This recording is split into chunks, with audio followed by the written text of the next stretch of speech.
The oldest love story ever found is not a poem or a painting. It is two skeletons, buried face to face, hands touching, 6,000 years old. You are alive right now because someone loved someone else 50,000 years ago. Not romantic love, not movie love. Something older, something your body still runs on today. So did ancient humans actually fall in love? Or is that just a story we tell ourselves? Here is what the bones actually tell us. In 2007, a team of archaeologists in northern Italy uncovered something that stopped the entire dig.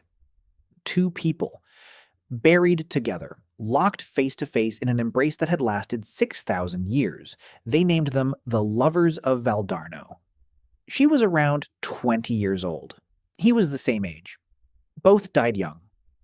No signs of violence on the bones. Nobody knows why they died. Nobody knows if they chose to be buried this way or if someone who loved them made that choice. But here is the thing.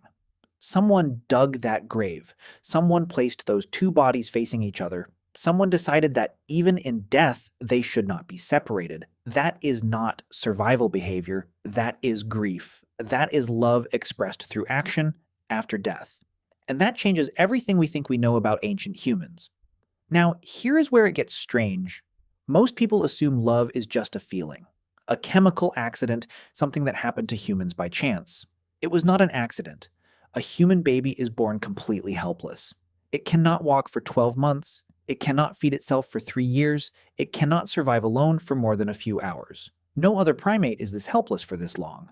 Now put that mother alone on a savanna 50,000 years ago. She needs food. She needs water. She needs to watch for predators. She needs to sleep. She cannot do all of that and keep the baby alive. One parent alone is not enough. So here's what scientists now believe. Pair bonding, two adults staying together long-term to raise a child, evolved in humans specifically because our babies are so helpless for so long that survival required two people committed to one job. Love was not an accident. It was engineering. The brain chemical that creates the feeling of love, oxytocin, is the same chemical released during childbirth and breastfeeding. Your body uses the same molecule to bond you to a partner and to bond a mother to her newborn. That is not a coincidence. That is the same system doing two jobs at once.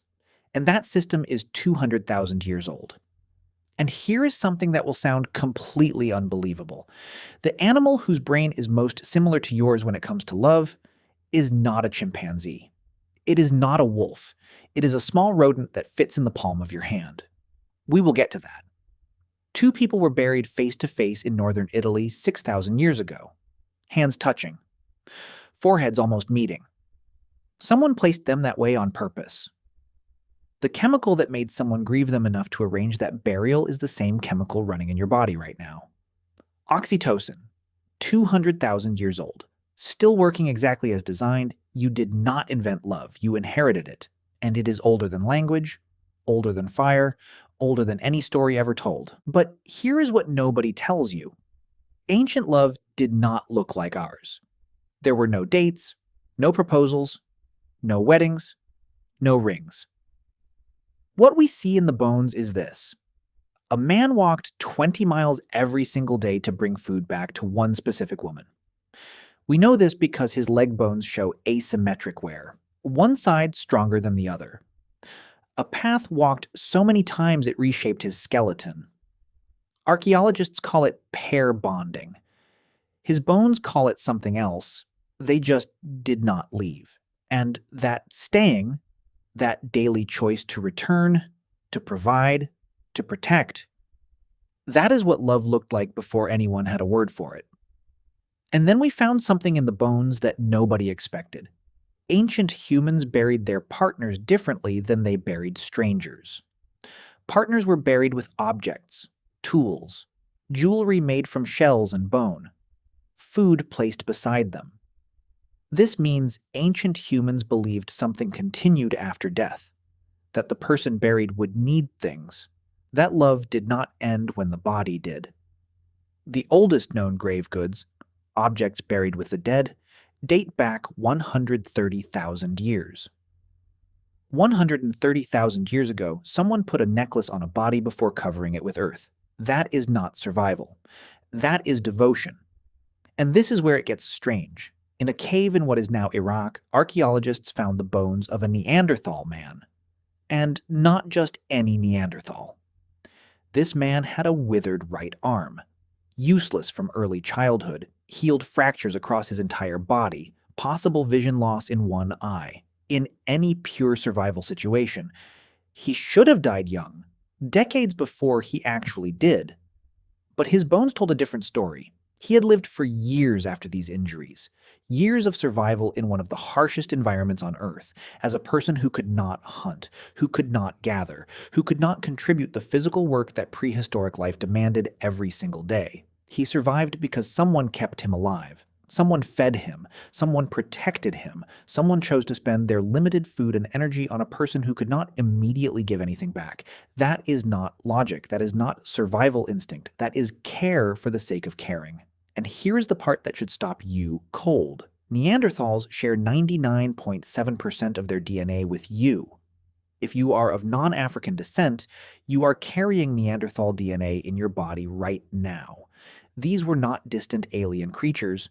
They were cousins, close cousins, and they were capable of loving someone past the point of usefulness, past the point of logic, past the point where any survival calculation would tell you to stop. Sound familiar? Here is what most people never hear. Every feeling you have ever had about love, the longing, the loyalty, the grief when it ends.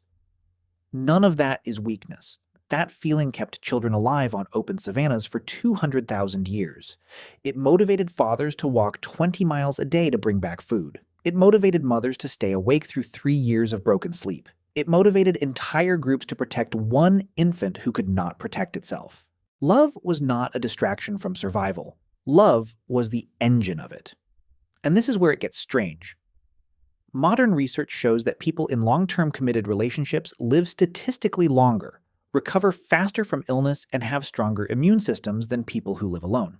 The biology that evolved to keep ancient pairs together is still extending your life today, whether you know it or not. Now, here is the fact that will change how you think about all of this. Only 3 to 5% of all mammal species form long-term pair bonds. Wolves, beavers, a small rodent called the prairie vole, and humans, every other mammal on Earth, lions, elephants, bears, gorillas, chimpanzees, they do not pair bond. Males leave. Females raise young alone or in groups. Scientists studied the prairie vole to understand why. They discovered that pair bonding is driven by 2 specific receptors in the brain, oxytocin and vasopressin receptors, that in pair bonding species are located in the reward center of the brain. In non-pair bonding species, those same receptors are in a completely different region, which means for humans, love activates the same brain system as food and water. Your brain does not separate love from survival. It never did. It processes them as the same thing, because for 200,000 years, they were. 2 people were buried face-to-face 6,000 years ago by someone who could not leave them apart. That same impulse is in you right now, in your chemistry, in your wiring, in the way you feel when the person you love walks into a room. You did not learn to love. You were built for it. And 6,000 years from now, someone might find your bones and feel exactly what you feel right now. Think about that.